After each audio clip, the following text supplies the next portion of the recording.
Recording. Okay, welcome everyone to ANC3-4G's meeting. This is a regularly scheduled meeting in November on the second Monday of November. Again, we're meeting virtually. We will continue to meet virtually at least for the rest of this year and probably sometime in the next year. Depends on when we go to the next level of opening for the city, which I think is sometime off yet. The meeting is going to be recorded tonight on Zoom, and Jerry Mallitz is going to be our co-host tonight. He'll be monitoring the Q&A he'll be monitoring the Q&A. If you have any questions or comments that you want to make, please put them in the Q&A rather than in the chat. Although the chat is open and you can post things there, we prefer you put it in the Q&A. Okay, I'm Randy Speck. I should introduce myself, I guess. I'm chair of ANC3-4G. I also represent the single member district that's ANC3-4G03. And that's the area basically between Nebraska and Utah and Broad Branch. We'll introduce the other commissioners. Jerry. Hi, I'm Jerry Mallitz. I'm commissioner of 3G05, which is from Chevy Chase Circle down the east side of Connecticut to about Military and across over to Broad Branch. Thank you all for coming tonight. Shanda. Good evening, everyone. I'm Commissioner Shanda Tuck Garfield, and I represent ANC3-4G02, which is on the part of the district that's closest to Oregon Avenue, bounded by Utah. And we have St. John's College High School, the Knollwood Retirement Home, as well as the Episcopal School for Children, or the former. Thank you all for coming this evening. Hi, I'm Ron Beluti. I'm the vice chair of ANC 3G. I represent 3G07, which is the southernmost district in our ANC, bounded by Military, Reno, Nebraska, and Nevada. Okay, we have 4 commissioners, and so that is a quorum and we can conduct business. The first order of business is to adopt our agenda. It has been posted on our website and we posted it on the various listservs and social media. Any modifications or changes to be made to the agenda? No. Okay, all those in favor of adopting the agenda? 4-0. Okay, thank you. The first item is announcements, and I have a very good announcement to begin with tonight. We can welcome Jack Joseph Clayman into the world. Abe's son was born last night. He weighed 9 pounds 1 ounce, 20 inches long, very big boy. And Abe reports that that Jack is doing well and that Mary is recovering and resting nicely. So we're very happy for them. The next announcement is with regard to election results in our ANC, just in case everyone hasn't heard already. There are going to be 5 new commissioners in the new commission beginning in January. And so this was a big race for a lot of us. It will determine who will be our commissioners for the next 2 years. And so ANC3-4G01, which is Abe Clayman's current single member district, it will be Lisa Gore. Yeah. In ANC3-4G02, which is Shanda's current position, John Higgins, who's a resident at Knollwood, will be the new commissioner. I will continue to be ANC3-4G03. And in ANC3-4G04, which is Becky Madek's current single member district, will be Michael Zeldin. Hey. And in ANC3-4G05, which is Jerry's current single member district, it'll be Connie Chang. And ANC3-4G06, it's very probably to be Peter Goslin. We don't know yet for sure because it's just write-in votes and they don't count those or release those until sometime after the election. But Peter's the only one who is running actively there. So I'm pretty sure Peter is going to be the candidate there, the new ANC commissioner there. And finally, ANC3-4G07, Chris Beluti will be returning. So Chris and I are going to be back and we'll have 5 new commissioners. I want to congratulate all of them. That this is, it's going to be new for us in this commission. I don't think we've had this much turnover, at least not when I've been a commissioner. So this is going to be a time when all of us are going to be learning a bit. Yeah. Okay, and but if I can say that, sure. we're getting a head start. Both Lisa Gore and Peter Goslin are on this Zoom event, so they're getting a taste of what they're in for, right? Good. Yeah. Okay, the next item I have on the agenda on the announcements is the completion of the Ingleside Task Force. Back in December 2014, almost 6 years ago, the commission entered into an agreement with Ingleside at Rock Creek to cover the expansion project that they had there. Very substantial expansion, and just about doubled their size with 3 new buildings, very large buildings. And now Ingleside has finally received the certificate of occupancy for all of the new buildings. And so that project is essentially complete. And from our standpoint, I think it was extremely successful. The residents of Ingleside got a very, very fine facility. I toured the facility and it's really quite nice. State of the art in every way. Ingleside has managed the project with a minimal impact really on the community. I think the people on the task force were very happy that there was not a lot of disruption in the community. And finally, the task force closely monitored the project to ensure that they complied with the agreement throughout. And we met about once a month for that purpose. And when there were violations, and that's for instance, when workers parked in the neighborhood where they were not supposed to park, or where trucks drove on streets that they were prohibited from driving on, fines were imposed. And there were a number of violations by subcontractors, and they were appropriately fined. And Ingleside did a really outstanding job of enforcing that. So over the course of the project, there were $216,700 in fines that were assessed. All of those were assessed and collected, and they were distributed by the task force under the terms of the agreement with the ANC to 18 nonprofit organizations in the district. So we were able to send substantial amounts of money to several of these nonprofits. And so now that they've received the last certificate of occupancy, the task force work is completed, and we'll end with a final meeting on November 17th of the task force. And I'm planning to write a short description of the task force and close out, just so we'll have it in our records. And we'll post that under the Ingleside Task Force on our website when we're done. Okay, the last announcement I have is with regard to a zoning commission hearing that's going to be held on November 16th.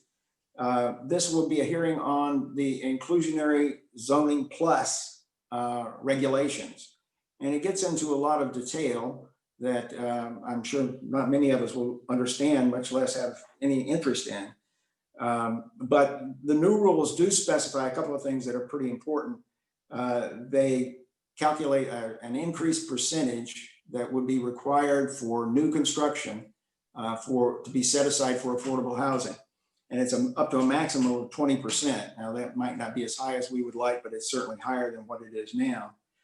And the rules also create incentives for the developers to include set-asides for very low-income tenants and to promote low-income tenants ownership, which is something that we have also opined on in the past in our ANC. So those are good aspects of this change, I think. There's more information at the Zoning Commission's website, and we'll include that in the minutes of our meeting. And that's again on November 16th at 4 o'clock. Okay, that's my announcements. Shanda, I know you had an announcement with regard to the task force on racism. Yes.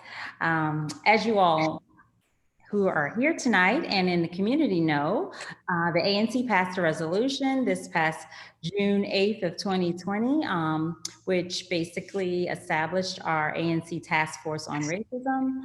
And we have been working diligently over the past number of weeks over the summer with 3 working groups, which were comprised of community, education, and health, as well as housing. As you may know from previous meetings, the draft reports were presented, and the next step will be for our community. Our ANC is announcing that we will be holding a town hall meeting to have the work groups present the various 3 reports again, as well as at this point to gather time to get community input and basically to hear the presentations as well. So that will be this Monday, November 16th at 7:00 p.m. You can also go on our website, which is ANC34G, and you will be able to find out all background information and see copies of the draft reports. And that's it. Okay, and we'll also include on our website a link to the meeting for the 16th. We made announcements on the various listservs and on social media, but we'll also include that on our website, which I don't think is up right now. Yes. Okay. Thank you. Jerry? I just want to clarify what the website URL is. It's ANC3G.org. Yes, thank you. I usually just put in Google ANC3G, but yes. Okay, Jerry, you have any announcements? No, I don't. Chris? Okay. All right, I don't see anything in the Q&A. Let's see if there's anything in the chat from anyone. Okay. No. All right. The first item on our agenda, we've got 3 major items tonight, and they all 3 have to do with comments or testimony on some rather large issues that are before the district and before our ANC. And the first is the testimony before the council, the committee of the whole, on the proposed amendment to the comprehensive plan. And that's scheduled for the 12th and 13th of this month, which is Thursday and Friday. I have signed up to testify at that hearing. It in the past has attracted quite a lot of witnesses, and so I'm sure it's going to be the same this time as well. And we've already given the council and the Office of Planning our views about the comprehensive plan amendments in several different forums, going back to 2018. We have testified before the council. We've submitted multiple comments to the Office of Planning. We've testified before some of the council's committees other than the committee of the whole about the comprehensive plan. So we're on record with a lot of information. And basically what we would do in the testimony is to go through that history and the positions that we've taken, and then re-emphasize to the commission, to the committee of the whole, our interest in approving portions of the comprehensive plan, the portions that we have been very supportive of, but calling out the portions that we still have concerns about. But there's going to be a completely rewritten comprehensive plan in 2025. And that's going to provide another opportunity to correct what we see as the deficiencies in this current comprehensive plan amendment, and to have a new opportunity to address those issues. So basically what we're suggesting in the testimony is that we would be supportive of the comprehensive plan amendments as far as they relate to the Chevy Chase Gateway. And if people who were involved in this process several years ago, when we were first looking at the comprehensive plan, I guess it was just about a year and a half ago, when we first started looking at the comprehensive plan, the major focus was on the what they call up-flumming, very poor choice of words, I think, but that they would increase the potential density on the future land use map from the current low density commercial to low density commercial and moderate density residential. mixed use on that corridor. And we discussed that a long time in our comprehensive plan task force, and eventually came to the position that we would not oppose that change. But we had a very significant proviso. And our proviso was that if they were going to increase or have a potential for that increase in density, we thought there was a necessity for a small area plan that would define more precisely what exactly that meant and how that was going to operate over the next several years. And so we proposed that there be to the Office of Planning, that there be a small area plan for that area. And in fact, that's exactly what the Office of Planning did in their revisions. They put this in the generalized policy map, and they identified the Chevy Chase Gateway as part of a future planning analysis area that was defined to specifically include small area plans. And then with our pushing for it in the council and with Mary Chay's very aggressive support, the approved FY21 budget includes $150,000 for the Office of Planning to prepare that small area plan. And that work, as we heard at our meeting in October 13th meeting, the Office of Planning has already begun that work. And so that is in process to get that small area plan. So insofar as the comprehensive plan anticipates a small area plan for the Chevy Chase Gateway and that moderate increase in density along the Chevy Chase Gateway, we could support that because that's something we've been pushing for all along. We do continue to have reservations about a couple of areas, however. One specific area is the assumptions that they make about growth in the city. We have, since 2018, we have raised the issue that the projections of almost 1 million population by 2045 are not really based on any data or reliable assumptions. And so we continue to question whether that's an appropriate assumption. And particularly in light of what's happened with COVID-19, that is going to change a lot of things over the next few years. And we don't know how the city is going to grow as a result of that.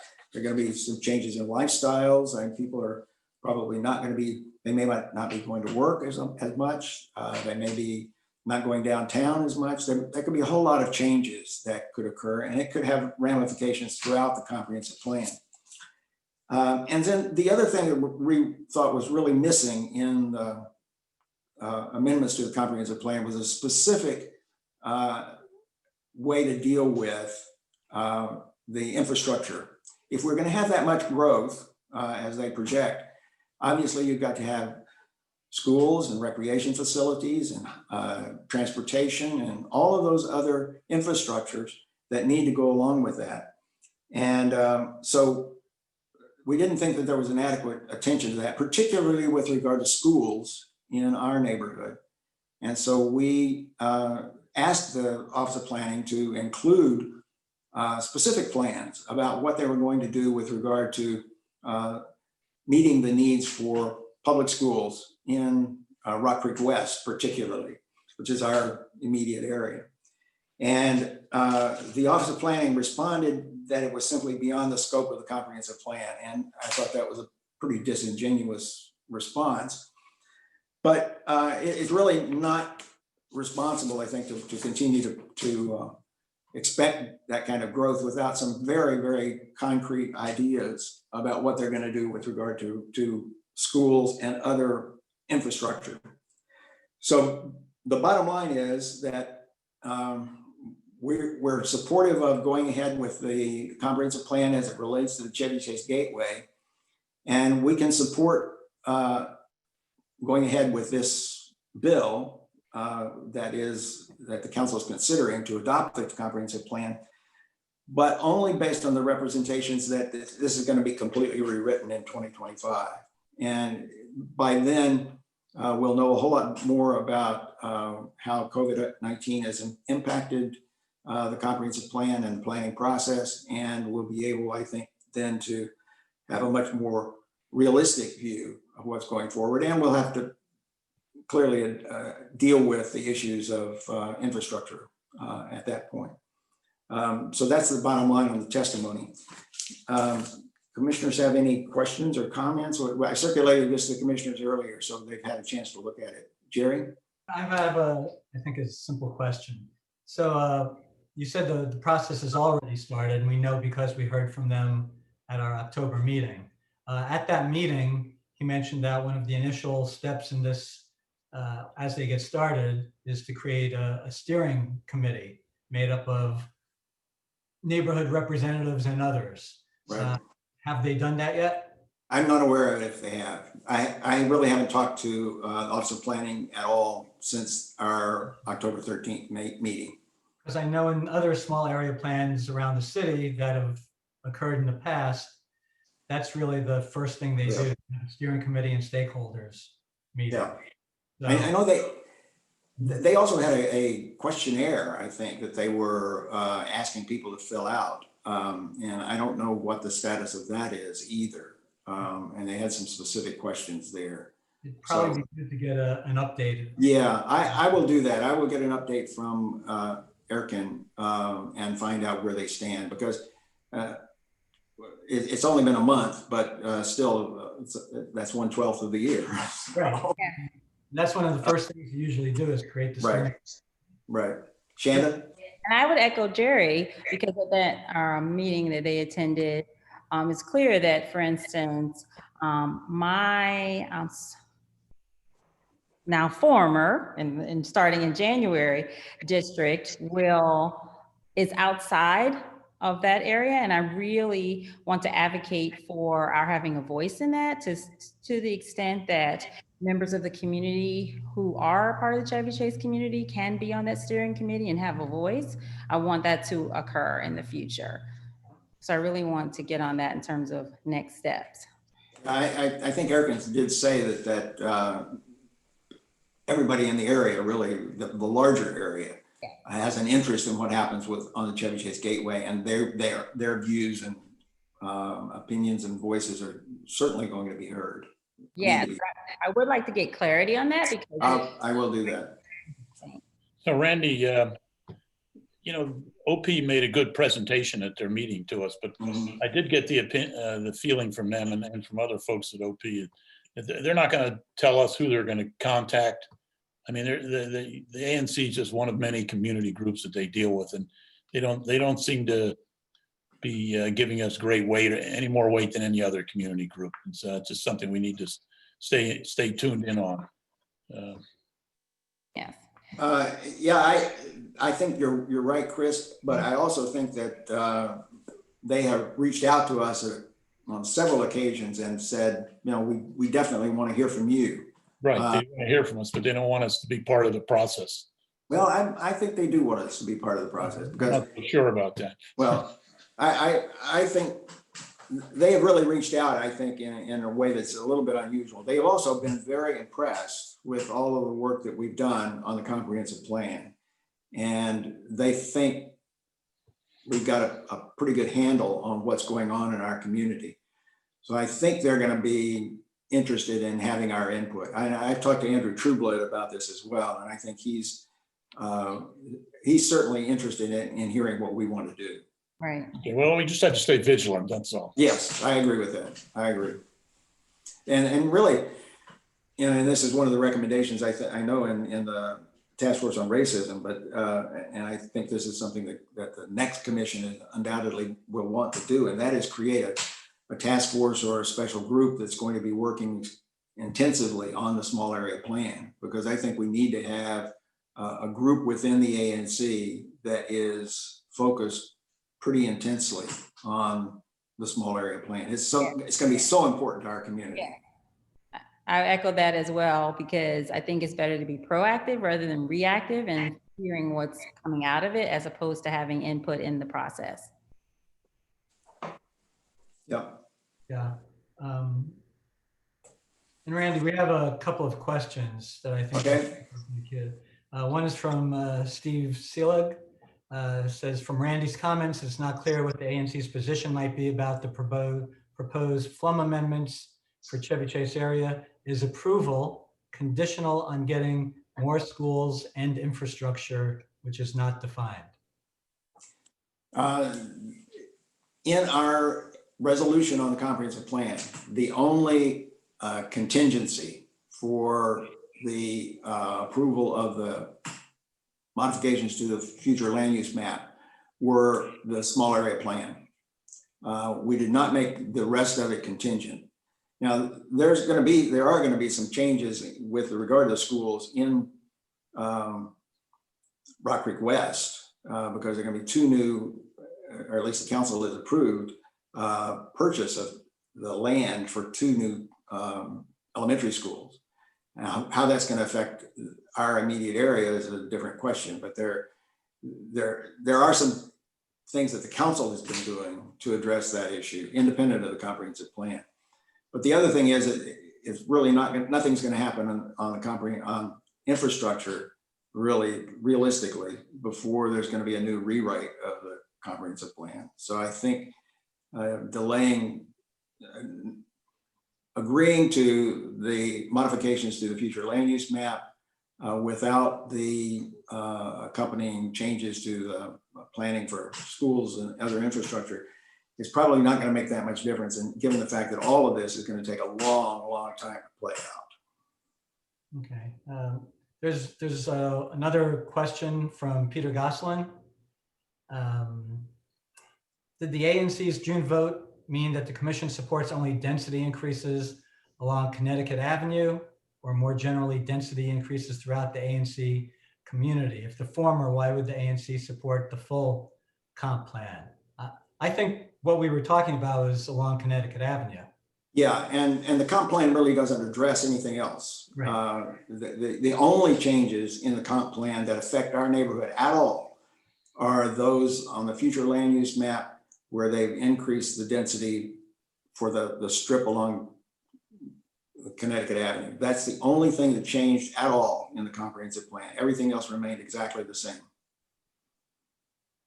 Okay. And so that's all we've ever opined on too. Mm-hmm. And if residents, sorry to interrupt, Randy, but I'm just thinking of like residents who may want to just educate themselves a little bit more. Where can we point them to so that they can gather more information on this? There is information I remember on our website, ANC3G.org.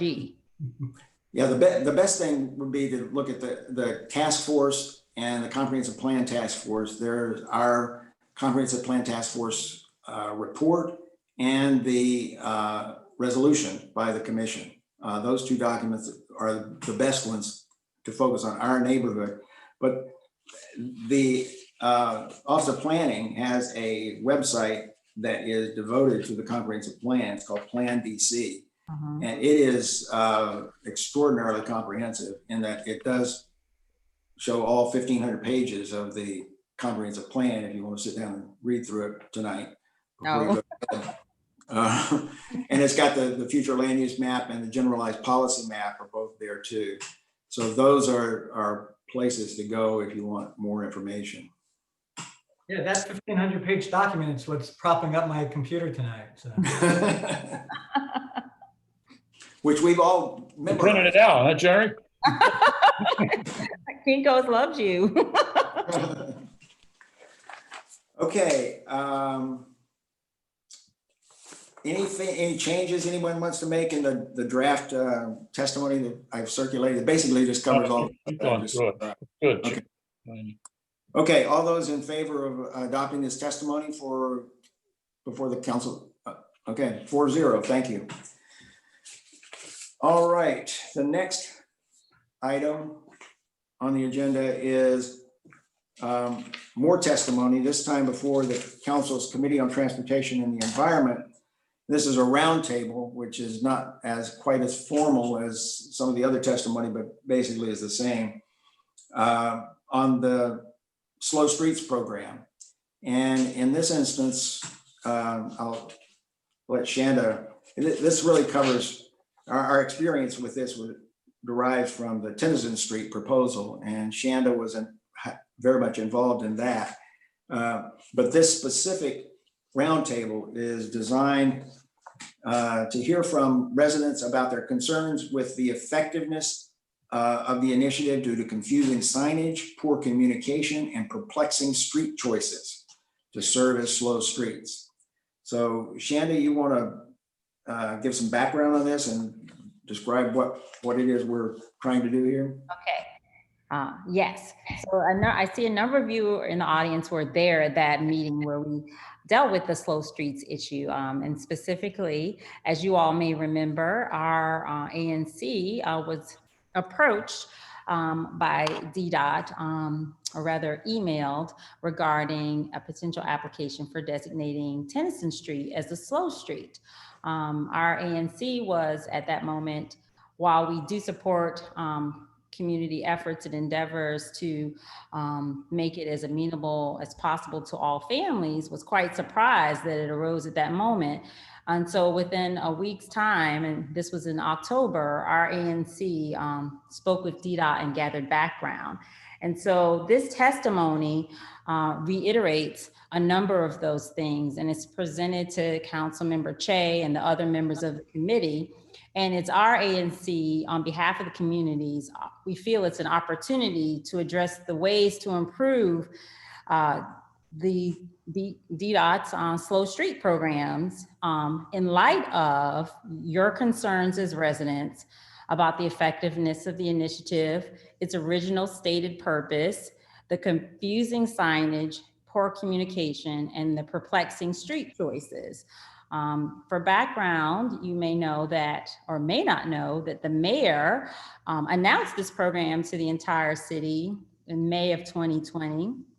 And it is, to sum it up, basically slowing down and placing barriers on streets to allow residents to have, I guess, greater access to the outdoors.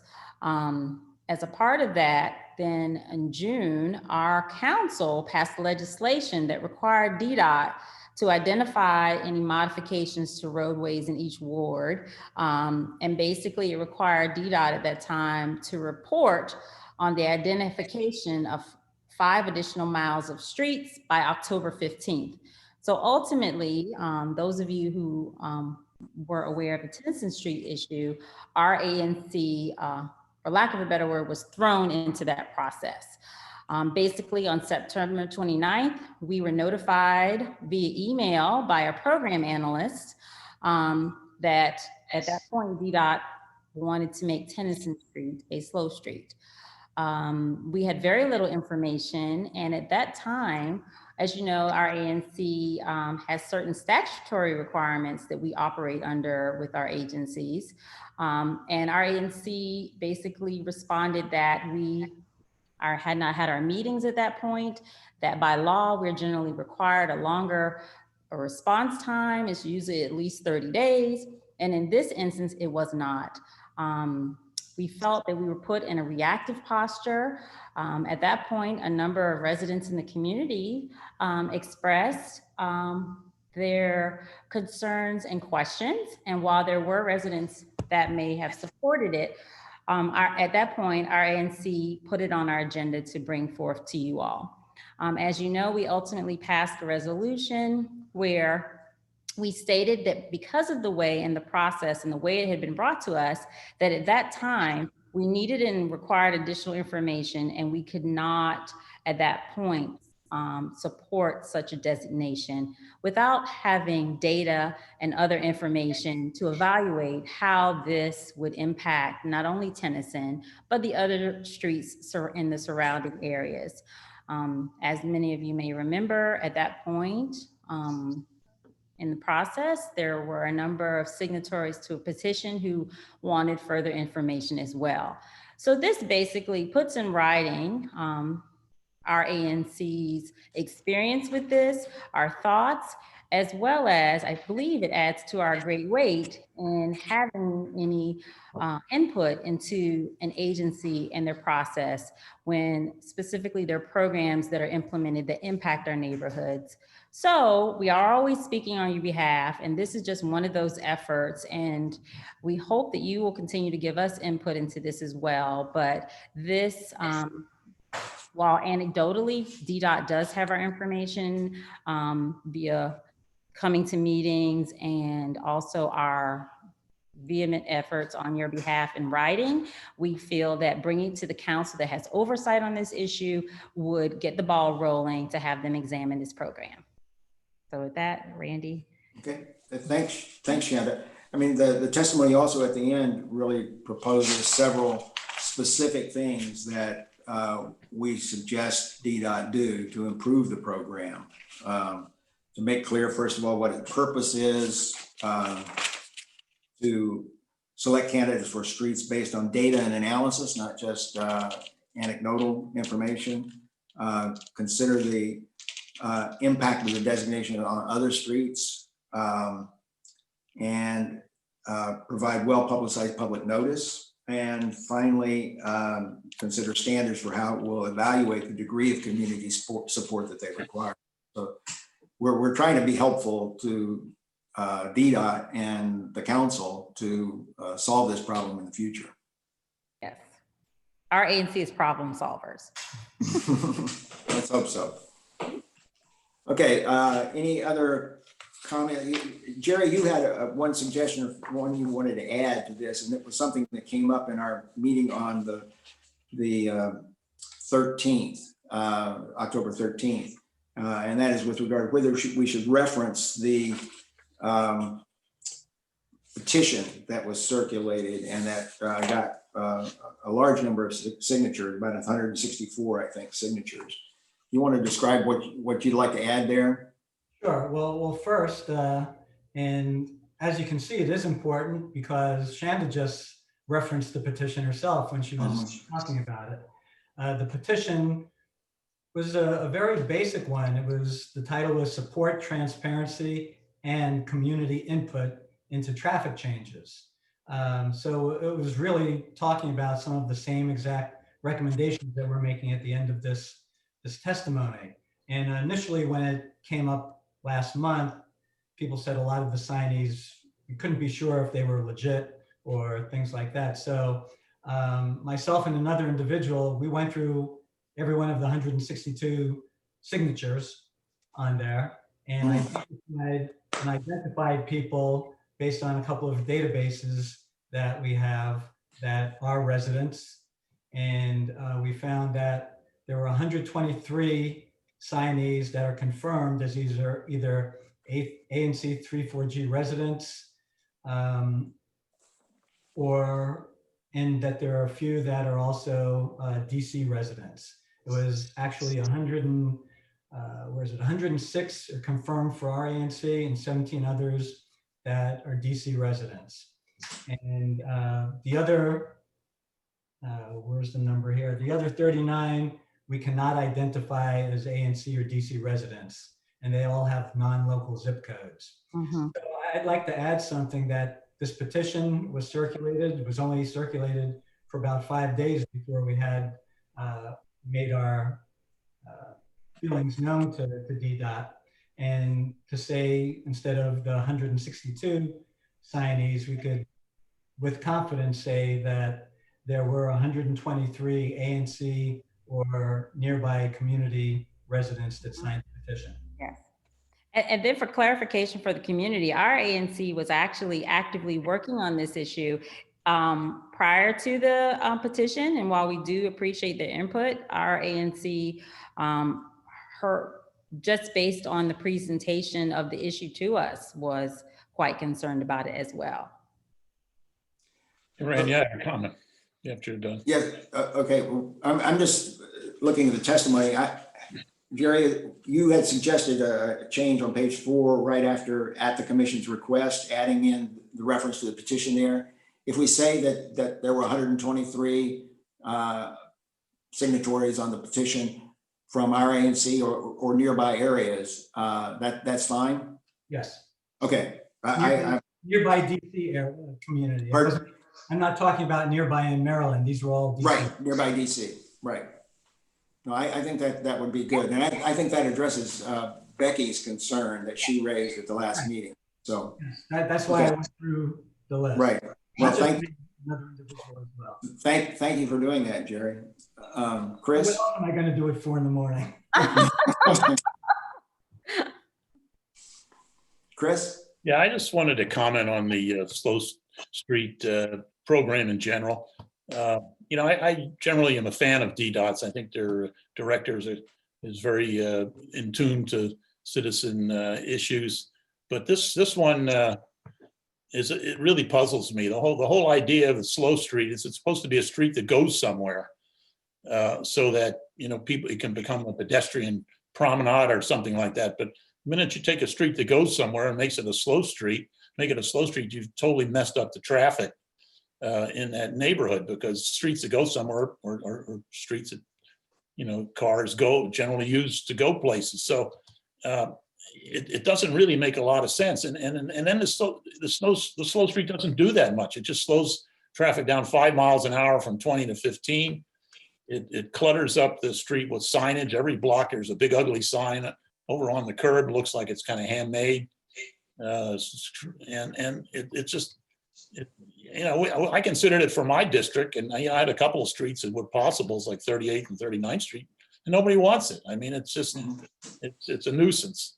And I think a slow street would be better applied to little, you know, small streets with that don't go anywhere, you know, that you could sort of semi-close and make them semi-pedestrian streets, as opposed to streets that actually are being used by people.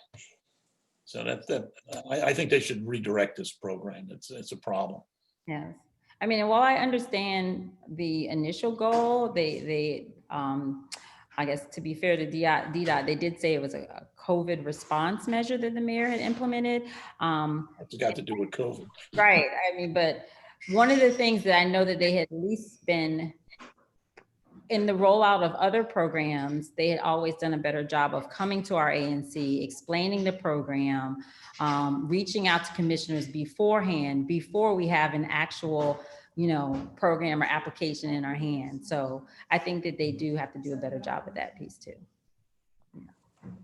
Right, and there's a question from Michael Zeldin. What was the question posed by the petition? I'll just read the title again. It was to support transparency and community input into traffic changes. And this testimony that we're talking about has recommendations that do basically just that.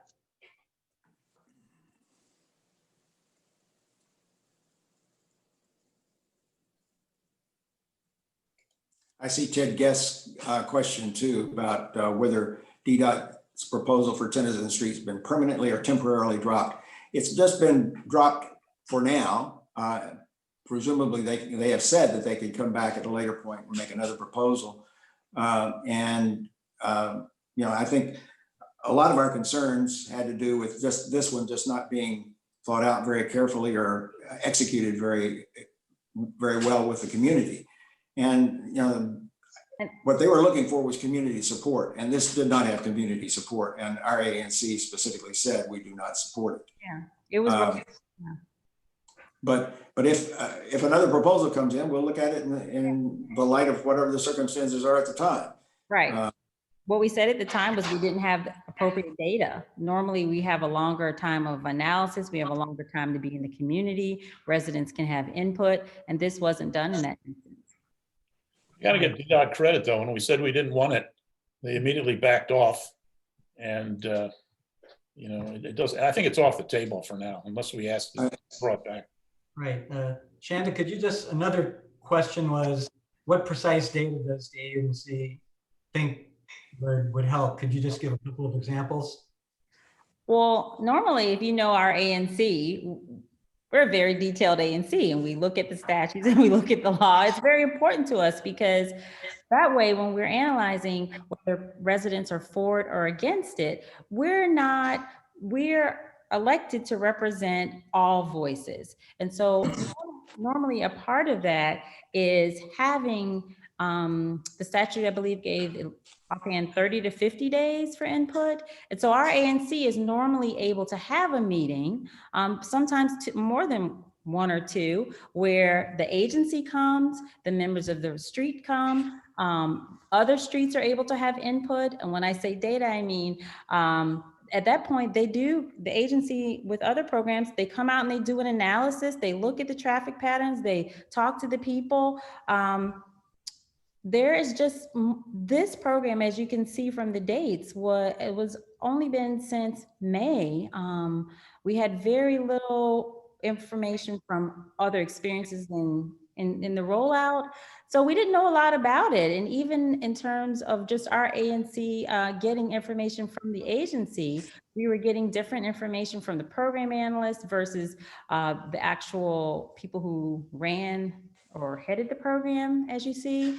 So there was a lot more. And I think you all as a neighborhood would appreciate it more if you know that there's a carefully thought out process before such programs are implemented within the neighborhood. And while they did say that they could perhaps come out later, that still was anecdotal. There was nothing that we saw, nothing in writing, at least that I knew of, about this. So we just don't think that programs should be implemented haphazardly within our neighborhood.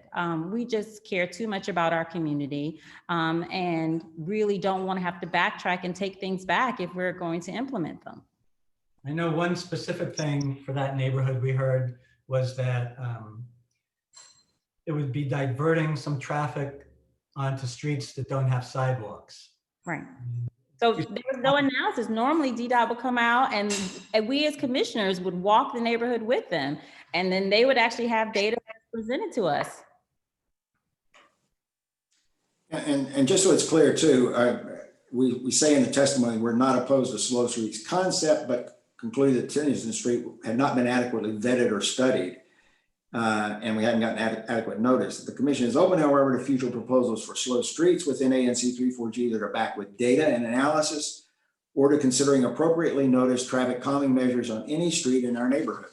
Right. So we're still, we're very supportive of making our streets safe. The question is, are they doing it the right way? And is this something that the community really supports? And that we couldn't conclude that on the basis of what information we had with regard to Tennyson Street. So we're just giving the council the benefit of our experience there. Any other comments by the commissioners?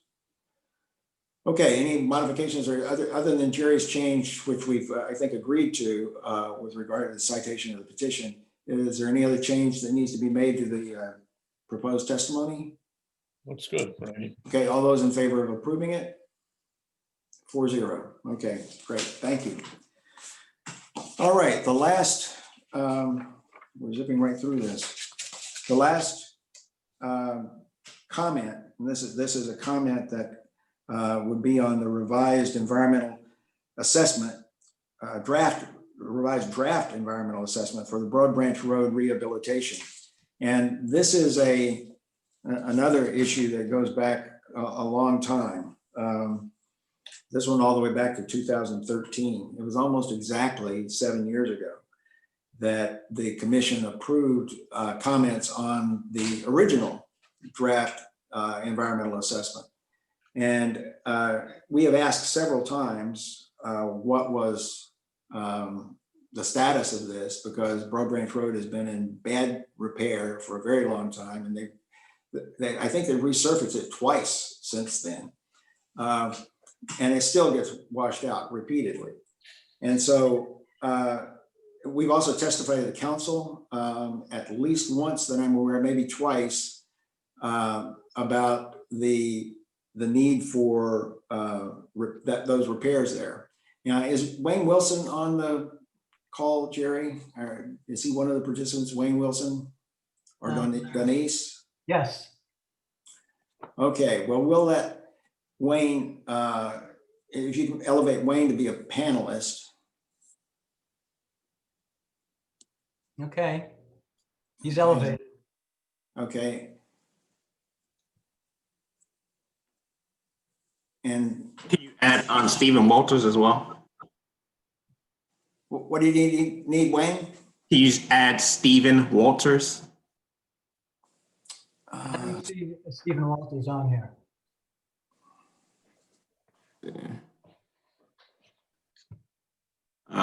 Steve, raise your hand. You know his number? There's a Steve, no last name. You think that Yeah, might- Steve. Steve.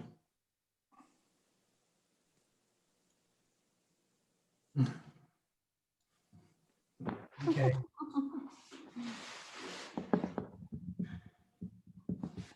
I see Ted Guest is now elevated too, and Steve Seelig, No?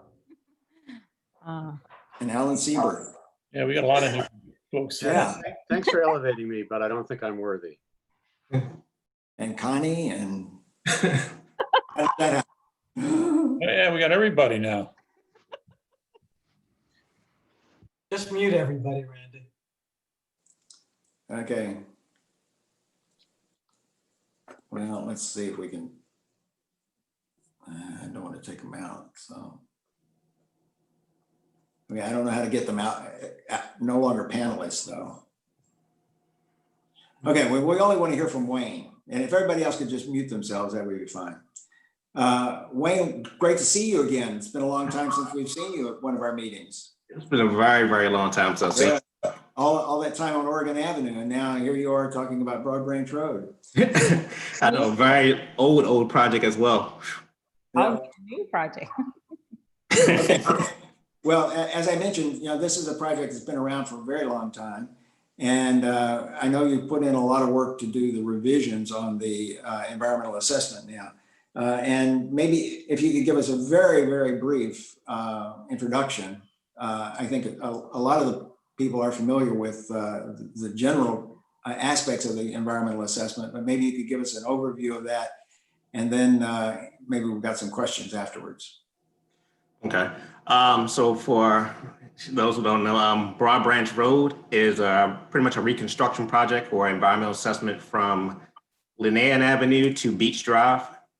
It's about 1.5 miles, and project started in 2010. We had the first draft, which of the document in 2013. And those options for rehabilitating the road were just maintaining two lanes that we have, which was option one. We had a no build option as well, which pretty much would be resurfacing kind of what we did the last 2 years.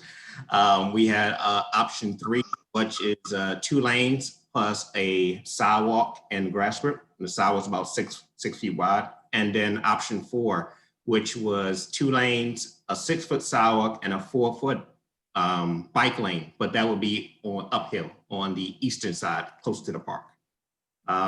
So quickly, the district has went through organizing and meeting with the State Department, Italian Embassy, Peruvian Embassy, Malaysian Embassy, MPS, because the right of way is so tight. It was like 33 feet between the park and the embassies. So we're proposing a modified 3 alternative, which is a two travel lanes and a 6-foot sidewalk, but the sidewalk will be abutted or closely adjoined to the roadway.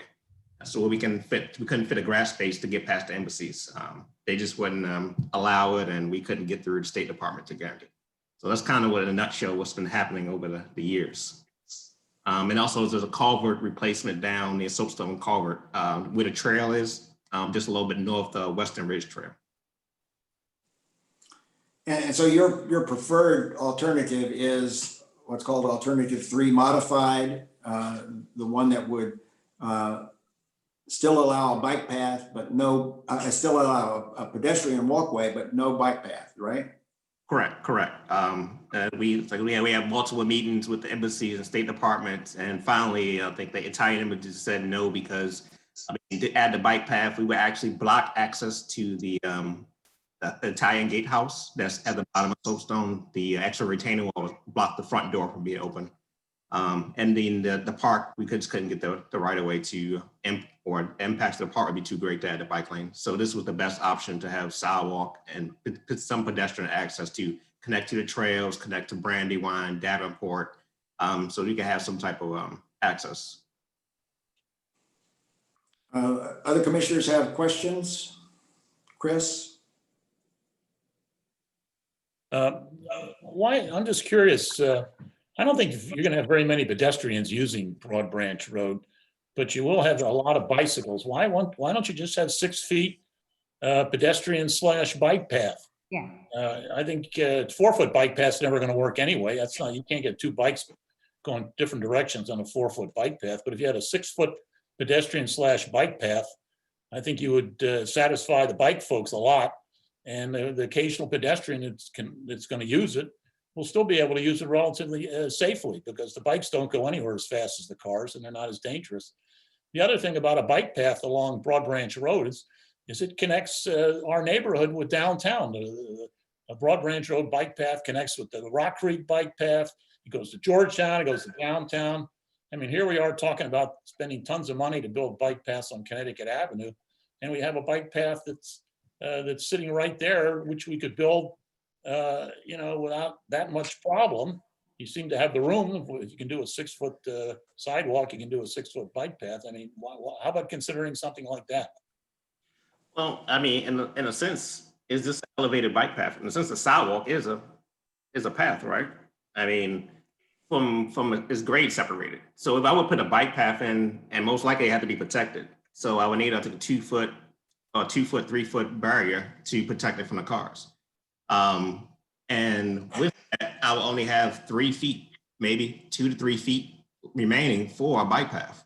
So with a lot of our bike paths, they're no longer using flexi posts. We're using, like you said, speaking Connecticut Avenue, I'm doing a Connecticut Avenue project. The community has been pushing for protected bike lanes where they have some type of median separation. So the benefit of a sidewalk is that it's only can be elevated and it can still be 6 feet. Whereas if I put a bike path in, I still have to put a 2-foot, 3-foot barrier, and which only leaves me 4 feet and 3 feet in some instances, especially when I get around the Caribbean Embassy around 27th Street where the right of way is pretty tight. It only leaves me 3 to 4 feet. And, I think the bike people would cry and all the stuff because the pedals will get close to the sidewalk or the curb. So it'll be more tighter for a bike. So, Wayne, yes. Right now though, and this happens every day, you ride down Broad Branch Road, there are bicycles Yeah. going uphill. And it is incredibly dangerous, both for them and for the motorists, to try to pass them on Broad Branch Road, which twists and turns. Won't a bike path, no matter how it's arranged, won't that be safer than having bikes on the road susceptible to being hit by cars? Yeah, it could be an asphalt path. Yes. Just level of the road. Why does it have to be separated from the road? Just put a So big line between them. So we looked at that when the culvert collapsed. It was a heavy amount of bike traffic. When Broad Branch was closed and it was one way during that time frame when the Soapstone culvert collapsed, it was a heavy amount of bike traffic. So that's one of the reasons we spent so much time trying to get as many feet as possible to even fit the bike path in. But where the right of way is so tight, with the retaining wall, we actually had to get a foot or two from the National Park Service because we couldn't even fit the additional 5-foot, 6-foot sidewalk in some spaces. Well, I would say, and this recent pandemic has further opened my eyes because I'm doing a lot more bike riding on like the public streets. So how can we think outside the box to ensure that we're looking at spaces for bikes? And I echo my other commissioners on that, that bikes and pedestrians should be a priority. Well, one of the ideas that we had, I had thrown around a long time ago, and we had pushed or said the park was even feasible for doing it because I do some maintenance activities, was push for or request a petition for the road to be closed on weekends or something like that, if possible. I know that doesn't accommodate the commuter traffic to work, but I mean, because Broad Branch is so scenic, it's like no other street in the city, pretty much. Well, you also have a lot of residences. You have residences on Broad Branch too, though. Right. And so it's not like you can just close that the way you can Beach Drive. Yeah. There aren't any residences on Beach Drive, but there are on Broad Branch. Yeah, but we tried like every avenue through National Park and through State Department, try to get as many feet as we could. And the best we could get was like the sidewalk in, some retainer walls, and that was just tight as possible. Broad Branch is one way, just make it one lane, and then you got tons of room for bike paths and pedestrians, and you still, that'll give access to the houses. I mean, So not let's, that many cars. so let's back up. What is the footage that you're able to get? You're saying you're able to get? So right now it's 33 feet in some certain sections. 33 feet. Mhm. What about a bike path for part of the way where you do have right of way? And then maybe they're right on the road other times, but at least you'd give them some safety off of the road for part of the way. So the widest part of the right of way is north of 27th Street. So between Linnaean Avenue and 27th Street, where DDOE did their restoration, their daylighting project, the stream, that is the widest part of the right of way. Once you get past the house with the, I guess the fence and the small corner at the end, before you get to 27th Street, the right of way just shrinks down. And I mean, it's really tight from the Pereira Embassy all the way down. It may open up again a little space between, I want to say, almost at Brandywine, where the triangle is, right, drops back down once you get past the Malaysian and Peruvian embassy. It's just, and just with the curvature of the road and the right of way is straight and angular, as I get closer, it bends and it gets to the right of way, it makes it even tighter. So it's just really just stuck between the stream and like rock in the embassies. Is the 33 feet even? I know when we were on Oregon Avenue, we were always talking about the American with Disabilities Act requirements. Yes. So what is the answer to that? So we do meet ADA requirements with so ADA, you're allowed to go down to 4 feet for ADA requirements, and then clearing passes, you have 5 feet stuff. So we will be able to meet ADA. It's just a difficult project with the constraints we have. It is with the embassies, there's no possibility of acquiring a property. Like we have requested them to see if they'd be open to transfer or anything like that, and we were unsuccessful with multiple attempts through multiple years. What's the narrowest right away? The narrowest? 33 feet. So 33 feet. How wide are the car lanes that you're putting in?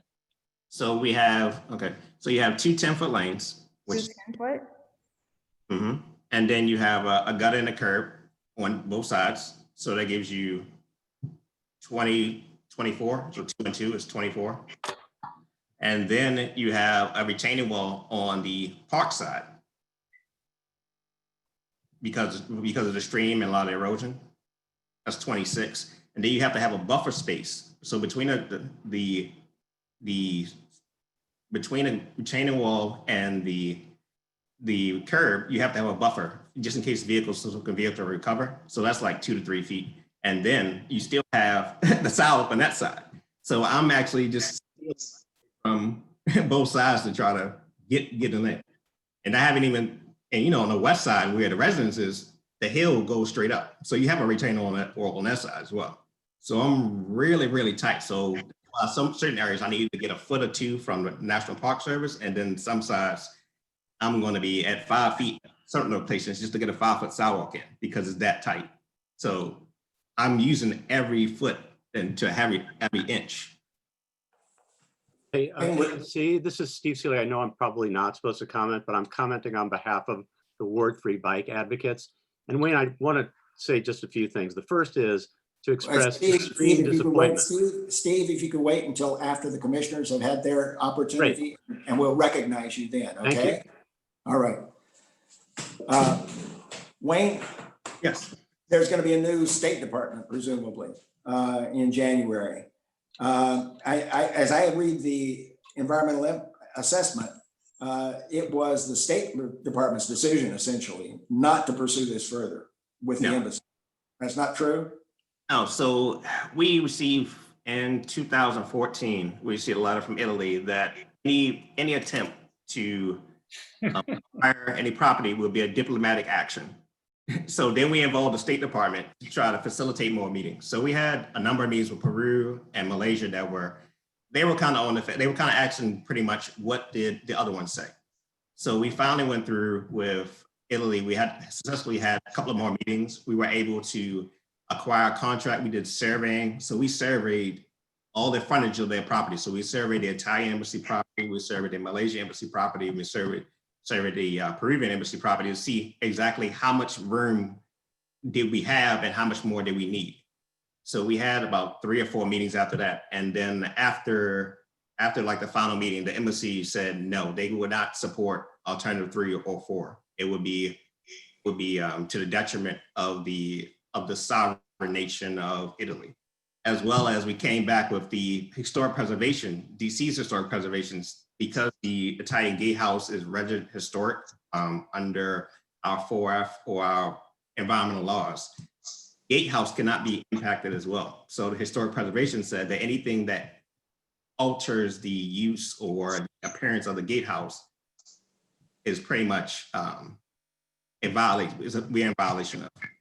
So between those two things, Italy basically saying no, and the historic preservation saying no, we couldn't move anywhere. Well, again, getting back to my question about whether this is possible to have broader right of way at some portions on the road. The Peruvian embassy, for instance, is way up on the north end. There's nothing even remotely close to the Peruvian ambassador's house or anything else there. I mean, it's just empty there. And in fact, it's been very deteriorated. They put in a fence there and it fell down. And yeah, so is there any room for negotiating with Peru on that? Let's leave aside Malaysia and Italy for a moment, and to get a wider right of way in that northern portion so that we could have a bike lane too. So the meetings with Peru as well, we cannot get a yes. We went through, even they changed chairmans or different representatives of their office, their home office. Because we went through so many years, we cannot definitively get a yes from any of the other agencies. Any of the other embassies. Like the only letter we actually officially got was a no from Italy.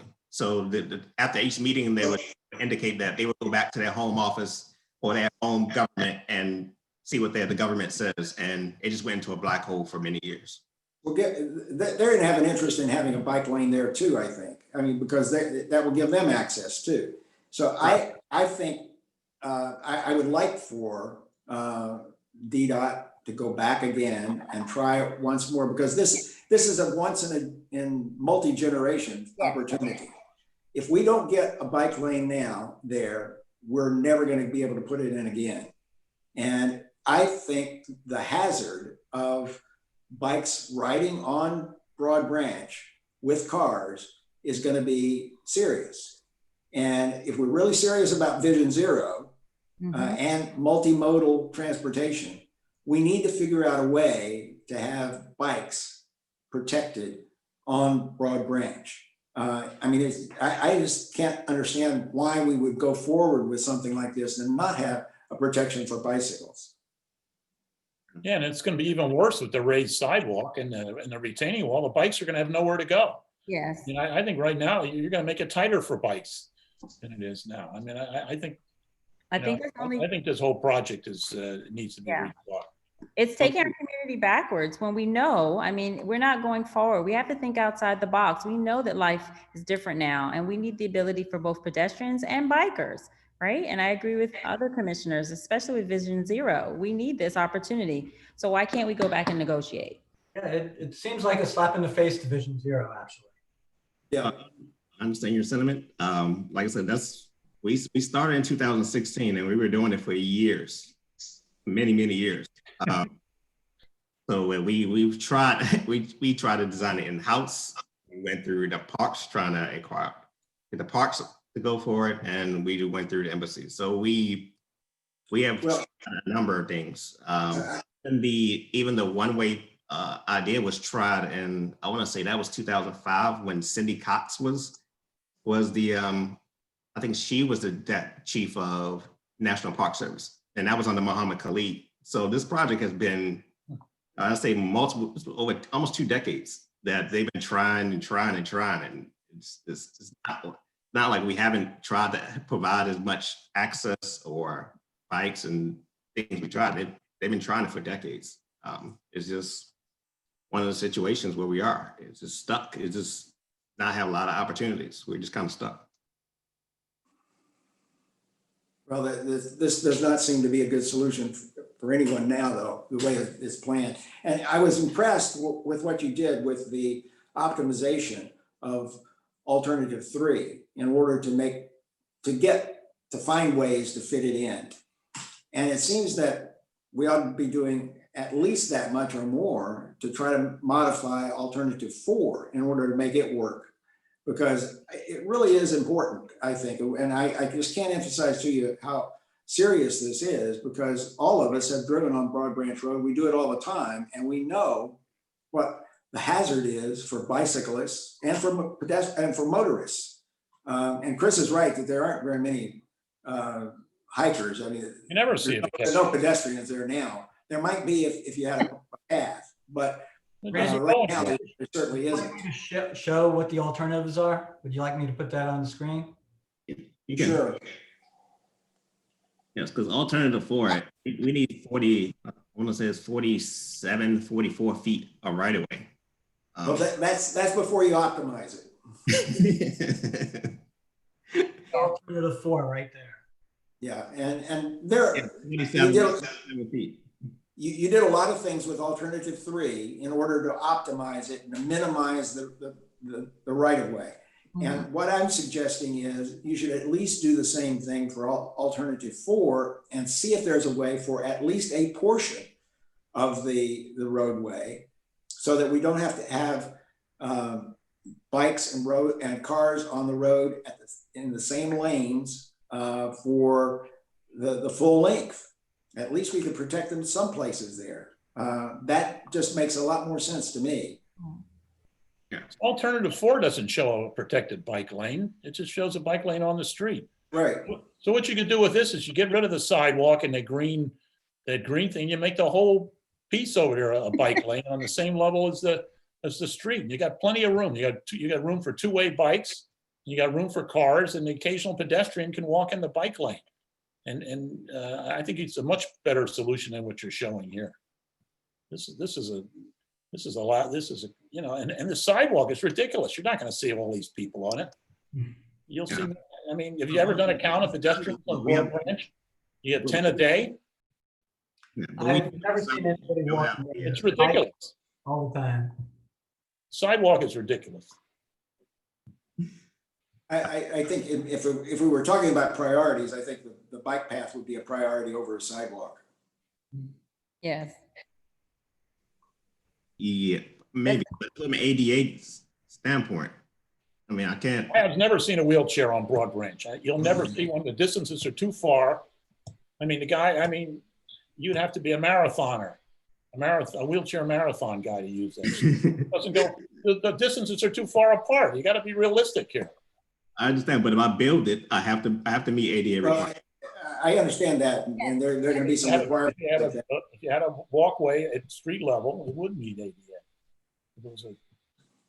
But you know, we got to think about this in terms of the long term. Yeah. And if we don't fix it now and make it right, we'll never have an opportunity to fix it later. And we're thinking now more and more about how our modes of transportation are evolving, and evolving even more during this pandemic. So it's going to be, I think it's incumbent on all of us to exhaust every conceivable opportunity before we decide to abandon accommodations for bikes. Yeah. Let's think outside the box. Yeah. Randy, if we've asked questions, there's somebody that's written 5 or 6 questions. I like to give him the opportunity. Okay. Okay, so this is Gordon Chafin. Let's see where he is. Hey, everybody. Can you guys hear me? Yes. Yes. Hi, thank you. My name is Gordon Chaffin. I'm a transportation reporter, hence all the questions. I apologize. Wayne, Before we have a reporter ask questions, let's see if there are other people from the community who have questions. I know Sure Steve thing. Steve Seeley wanted to There's say only something. there's only one other person that submitted a question, and that's Lisa Gore. Right. Okay, Oh, well, this is Lisa? Steve. I did not submit a question because I thought I would have a chance to ask some Well, questions. Lisa submitted one, so let's let her go first. Let me give her permission So is here. it my turn now? No. 1 second, Steve. Okay. Lisa, Hello.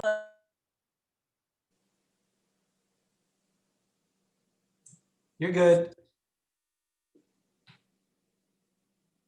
She muted Can you hear me? herself. Yes. Okay. Hi, Wayne. My name is Lisa Gore. I'm the commissioner-elect for 34G01. So you will be dealing with me on this for a little bit, hopefully in the future. I just want to kind of make a couple comments. Prior to the pandemic, I drove Broad Branch all the way down to the Southwest waterfront every day. I never saw a pedestrian, but there are plenty of commuters that drive that route or have driven that route every day and encountered multiple bicyclists commuting to work.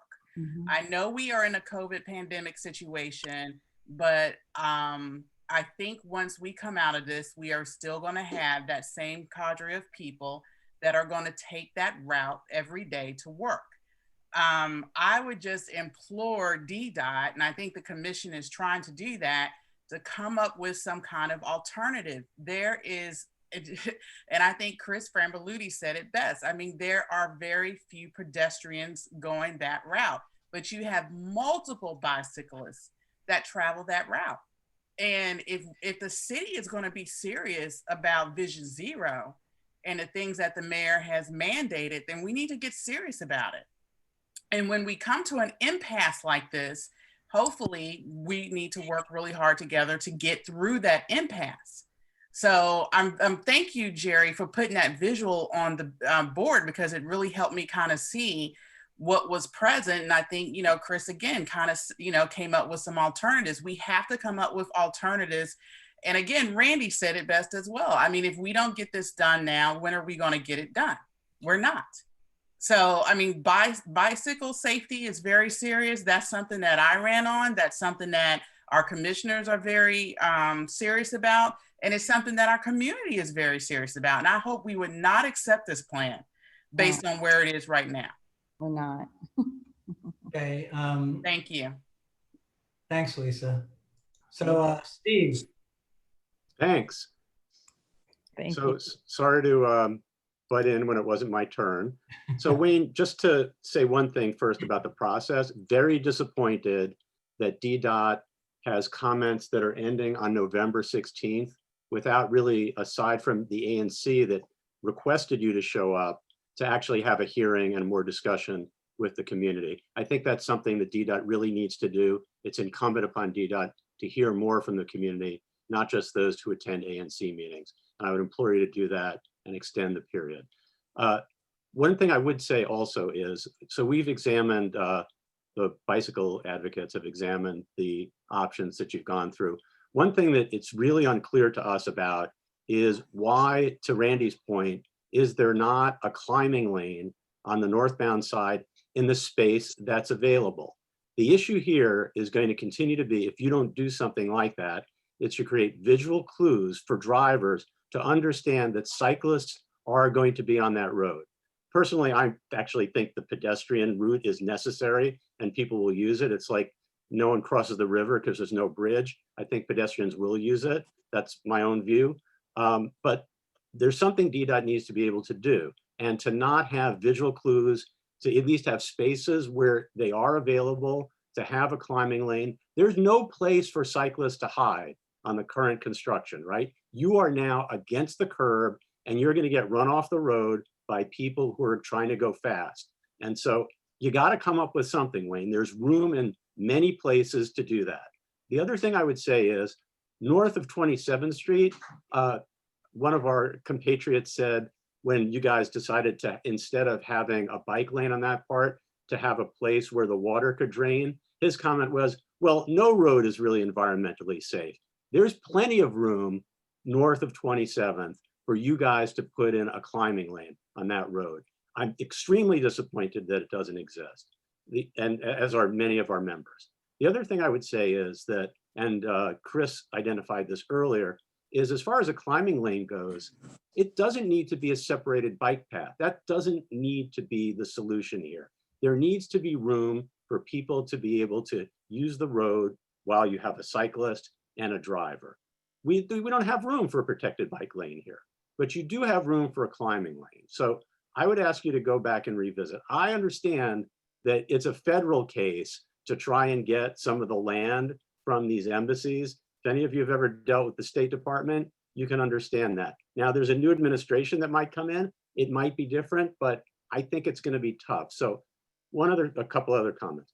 The uphill part, you haven't said what the speed limit needs to be. It should be no more than 20 miles an hour. It shouldn't be 25 miles an hour. That needs to be put throughout this entire stretch. You need to have sharrows on the road. They need to be painted. They need to be every 500 feet. So cars are very clear that they are to share the road with cyclists. You need to have signage that says bicyclists may use full lane. And the last thing is, the way that it works now is you have a double yellow line and cars wait to pass cyclists. I don't know that you necessarily need to continue to have a double yellow line on Broad Branch. I know they have it in the park, and that's a park requirement, but to at least have a dotted line so you make it clear to cars that are passing cyclists that they need to go around the cyclist and not stay in the lane and try to squeeze by. And I got to tell you, none of this stuff is in the proposal. And safety is supposed to be the watchword from DDOT. So it's extremely disappointing, Wayne. Wayne, I know you're representing DDOT and you're the only guy here. So I'm disappointed in DDOT, not Wayne Wilson. Thanks, Dave. So for the proposal, so the project right now is an environmental assessment, which means it's a study of the actual options. So it's like a concept of what the options are really. The design hasn't taken place. So the stuff you speak of, design speeds, sharrows, signage, that comes in usually when you see and the DDOT comes and does a 30% or 65% or a final design and showing you the design elements. This is the concept. So this is the actual assessment of environmental impacts, social impacts, traffic impacts. So it's more or less a study. So that the details that you're looking for, it comes in the next phase. So that's pretty much why you're not seeing the signage, or typically you were seeing like the Oregon Avenue presentation where we had LIDs and actually signage of sharrows and all impacts and what it's going to look like in front yard. We're not at that level with this. That is in the design phase, and we're still in like the study phase of the environmental assessment that we have to because we have so many stakeholders and such a great potential impact to the park. We have to do the assessment first. Okay. Go ahead. How about the bike lane in certain spots, Wayne? I'd really like you to address that. Yeah, so as the bike lane in certain spots, like I said, we sat there and looked at it for many years. And the widest section that has the possibility of getting a bike lane, and that is like north of 27th Street. And that's after you come around the bend. So we were partnering with DDOT, who did a daylight project, and they were having a wider path, which potentially could be a shared use path. So it can be a shared use path at north of 27, but it kind of goes to nowhere. That's our concern. Once it goes past 27th Street, where do you go? If the suggestion is that it merges back into traffic on the downhill side, that's because the shared use path will be on the western side of the roadway. If we want to do it that way, but like I said, beyond south of 27th Street, it just as Commissioner Jerry showed you the cross section of what alternative 4 needs. Even if I was to, as we did in alternative 3, we eliminate the grass space. So the modification between alternative 3 and modified 3 is that there's no grass space. So I saved 4 feet that way. So that 4 feet allowed me to fit sidewalk in the alternative. So the difference between alternative 3 and alternative 4 is that I have an extra 4 feet. So basically that 4-foot bike lane is the grass space. So that's the difference between alternative 4 and 3, or modified 3, or sense. The grass space will replace the bike lane if any modifications I could do to alternative 4. So alternative 3 didn't fit, which was 4 feet narrower than alternative 4.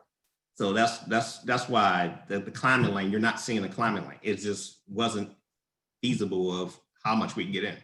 We actually did a separate assessment to the park to get, we got 237 square feet of park. And we had to write a recommendation. We had to write assessment of that. We're not even putting roadway on any part of the park. We just having grass to have the buffer area between the curb and the retaining walls. But we had to do assessment. We had to do environmental documentation that the impact, it wouldn't be to the detriment of the park, just to get 237 feet. So it was to even push further than allowing me to put curb on the road was a no. I was shut down. So we have tried the climate. We have tried get the actual pavement there that I needed for the bike lane. And we had it, like I said, there's multiple divisions or multiple chiefs, directors of at NPS. When we started with, like I said, back in 2002, 2003, that was Cindy Cox. We started many years. We've been trying like different changes through NPS. And so we have tried all the way up until the last one. So it's not that we haven't tried and met and walked. We have walked the site, and it's just kind of where we are. And it's not for us to like try to give up, but I don't want to keep having the repairs of a road that's just keep deteriorating. There's a number of washouts below Brandywine. There's poles that's been hanging. The park has been calling me because, like I said, there's Soapstone Culvert failed. There's a lot of washouts near 27th Street Bridge near Davenport. So we have investigated, we have studied, we have had multiple contracts to keep on assessing and give you the best option there is. If it was absolutely feasible of any way, I would definitely push for it. All my projects have bike lanes in it. Connecticut Avenue has bike lanes. Pennsylvania Avenue has bike lanes. It's just never had stuck between a park, national park, and embassies. It's the first time anywhere in the city that have happened. Well, that raises an issue for me. I'm wondering, you're talking about the National Park Service and the embassies, and the one thing I haven't heard in your presentation is whether you work with Congresswoman Norton's office, who has oversight. She's on the Government Reform and Oversight Committee on, her jurisdiction is the national, agencies such as the National Park Service. So have you worked with her and the mayor's office in terms of the negotiation with these? I know you said you work with the State Department, et cetera, but I just haven't heard anything on that piece of it. And I'm also just wondering why, yes, I agree with you. The road does need to be prepared, and it has been years. It's been many years since any major repairs have been made, but I don't think that there's, yes, and we appreciate your coming and presenting this tonight, but I don't think there's anything that prevents us from going back based on how our commission feels, and either working with Congresswoman Norton, if you have not, and or working with any other agencies to have a modified plan, or to have a plan that would be amenable to all bikes, pedestrians, and a better road. Now, have you done that? In turn, what's occurred with the Congresswoman's office on this project? I don't think we ever went to Congresswoman. We coordinated with Federal Highway, National NCPC, Army Corps of Engineers. So we have a list of multiple agencies and kickoff meetings from Fish and Wildlife to every potential agency you can think of. We even had coordination that there's some rare species of bat that I have to construct and can't construct in a certain time. So we coordinated with agencies upon every agency's like beyond. All right, well, I say this because as a former congressional staff person, I know that this is the type of issue that a congressperson can assist with negotiating, help to facilitate the process. If this is something that our community wants and needs and cannot accept it as it is right now, there's nothing that prevents DDOT from working with the mayor and the congresswoman to assist our community on this plan. That's understandable. Yeah. Randy, Yep. we've had Gordon waiting a long time. Yep. Yep. I would just ask if you could keep your questions just to Broad Branch Road and not to other possible options. That would be appreciated because that's really what we're focusing on now is Broad Branch Road. Sure. So thanks again, Wayne. I could go back and forth with you about right of way, and I probably know the MUTCD as well as you do. But my question for you is, when you have a project like this where there is demonstrated high usage, right? So you have these commissioners saying there's high bicycle traffic. Why are you not? Shouldn't that be an indicator that you should prioritize cyclist facilities? You know, and I just like, I used to live in Silver Spring, north-south bike facilities that are safe for everybody are basically non-existent. And so I really just want to hear, like, it just seems like this is a slam dunk if you've already got people using that facility. Right of way concerns, I understand it can become geopolitical, but like, why not use this as, you know, people are biking, we should lean into this. Yeah, yes. So we definitely became aware, like I said, of the heavy bike usage when the culvert collapsed. Because, like I said, there was a time when there was no cars on Broad Branch, and there was a lot of bikers there. So, like I said, that's why since 2016 we've been interacting with the agencies and NPS to try to see if this if the bike lanes or if a climbing lane was even feasible. We work with Jim Sebastian at our bike specialists. So we have analyzed it. We looked at it. If there are other options of acquiring right away from the NPS that maybe the Congresswoman is possible to do, then that's something that we welcome. But from all measures, the existing right of way and what we were able to actually acquire, which for us honestly took, if you look at it, took more than 17 years to acquire even the minimum from NPS.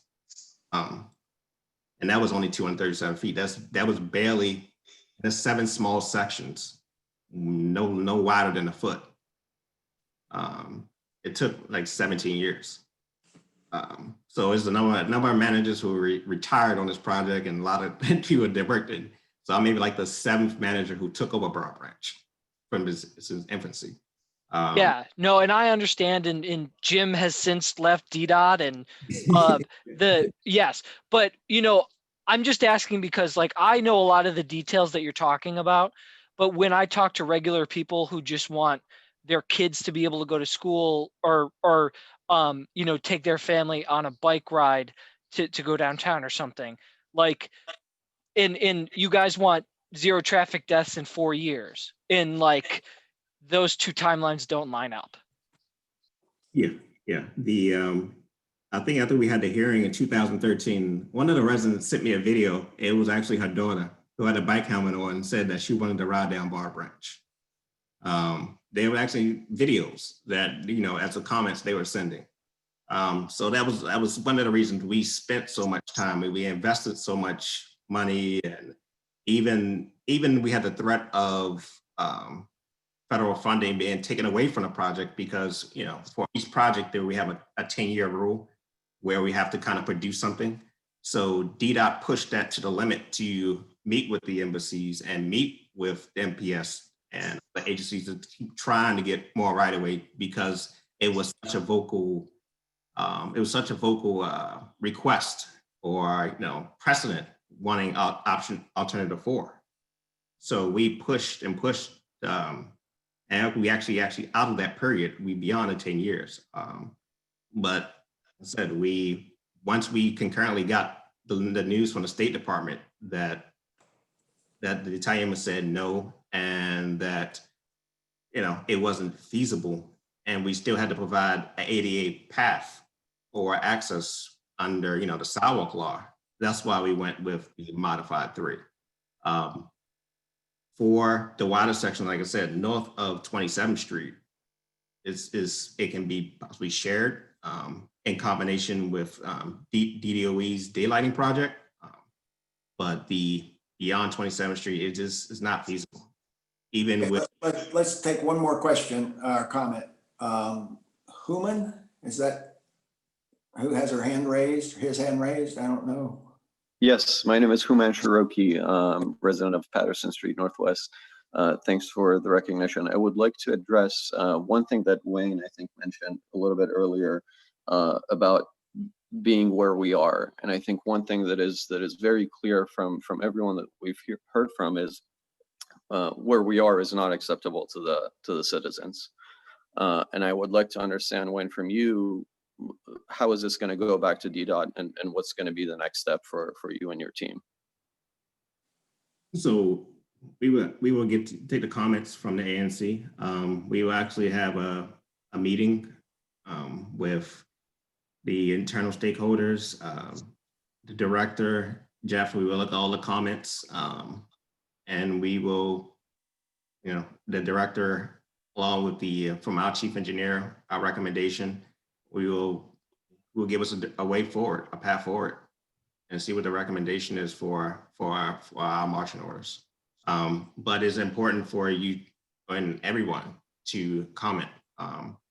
We have gotten comments from ANC4A as well as Councilmember Jay.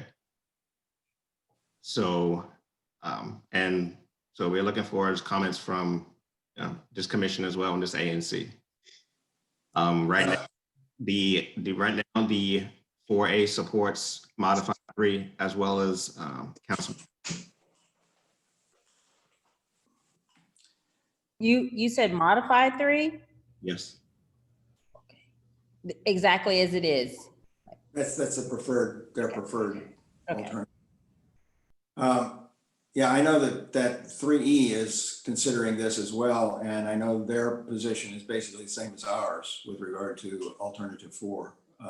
And I think they will have a resolution as well and comments.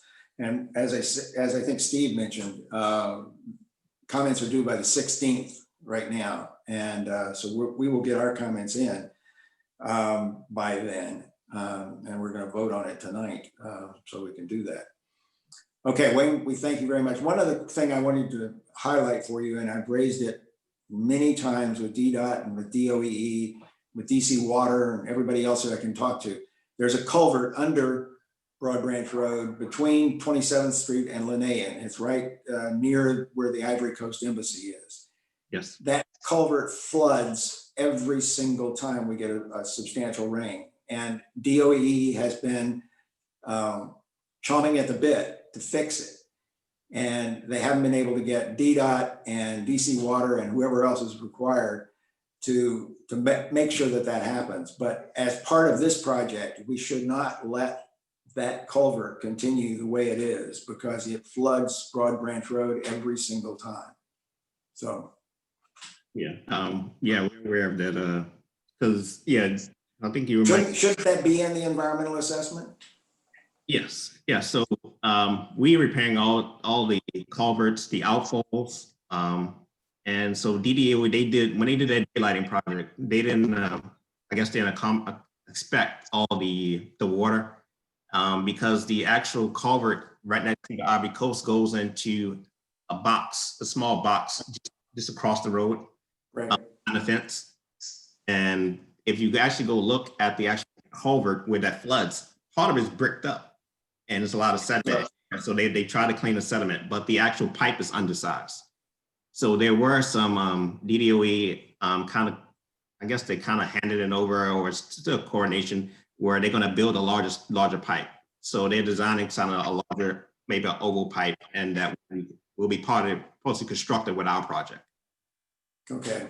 They looked at it, and then they were from the historic or the environmental side, which is under our project in the study. They wanted to make sure that the culvert with the stones that look jagged, Right.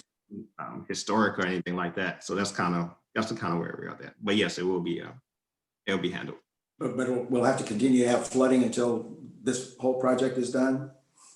Well, we are doing some repair work, and I'm pretty sure they'll be trying to clean the sediment from all the the debris and trees that kind of blocks it right now.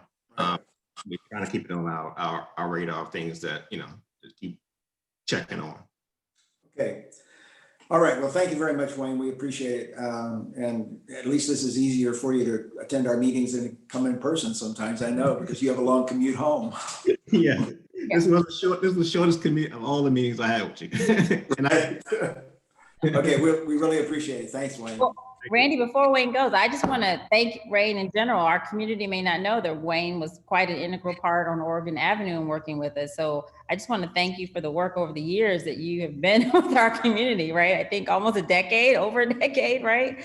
So even though you're only 10, but thank you very much. And thank you for hearing our concerns tonight. And we look forward to continuing to work with you on this. Thank you very much. I appreciate it. We're working with you too. Okay. All right. The commissioners have seen a letter that I circulated earlier this week or last week that outlines the history that we've covered tonight, basically, and the importance for us of having a bike lane as well as a pedestrian lane for that matter, and that we really think that they should be going back and looking more carefully and looking to see whether there can be a modification to alternative 4 that would provide protection and safety for bikers as well as motorists. And so those are the comments that we're going to be giving. I think one of the things that's been raised tonight that I thought was an interesting point and that is at least for that portion of Broad Branch from 27th Street to Linnaean, which has a much broader right of way, at least there they can put in a bike lane or bike path, and that's about a half a mile. And that's something, although it doesn't have a bike lane connection on either end of it, and so it's not that helpful. But I think that they can do more all along Broad Branch to at least have some portions where they can have that bike climbing lane. It just makes all the sense in the world. And for me, leaving it for bikers to have to continue to ride on the same lane with cars is just not an acceptable solution. Okay, all those in favor of making comments to that effect, I'll circulate the final language tomorrow so that commissioners can see it. But all those in favor of doing that, 4-0. Okay. Thank you all, and thank you all for the comments. They were very helpful, and all the questions in the Q&A and the chat were all very helpful. Thank you.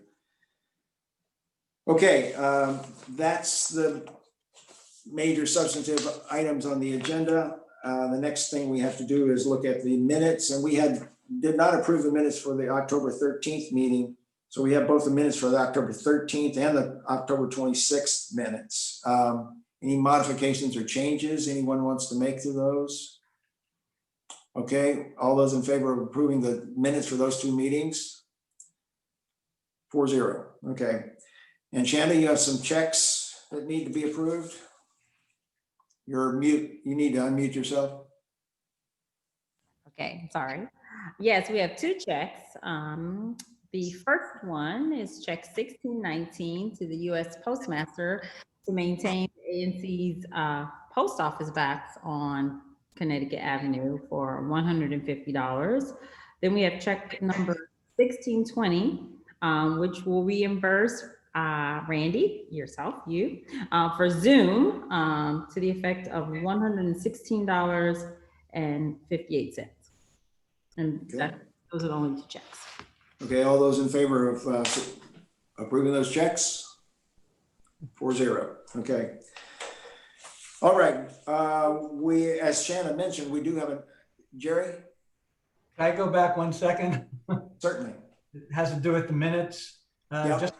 Just a recommendation that the video link to our meeting should be incorporated to be part of the minutes. Oh, and both of those, I guess it wasn't in both of them.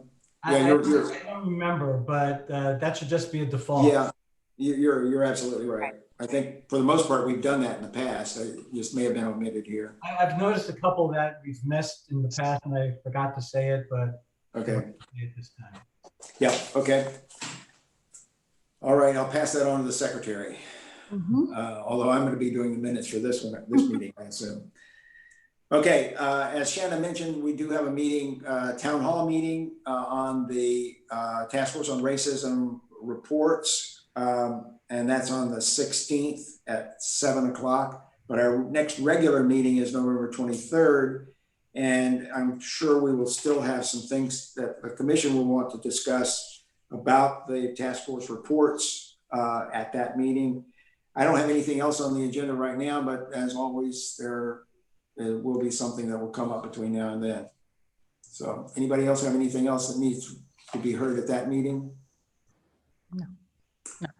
Okay, I think that's all for the evening then. We'll be adjourned at 8:50. Okay, thank you.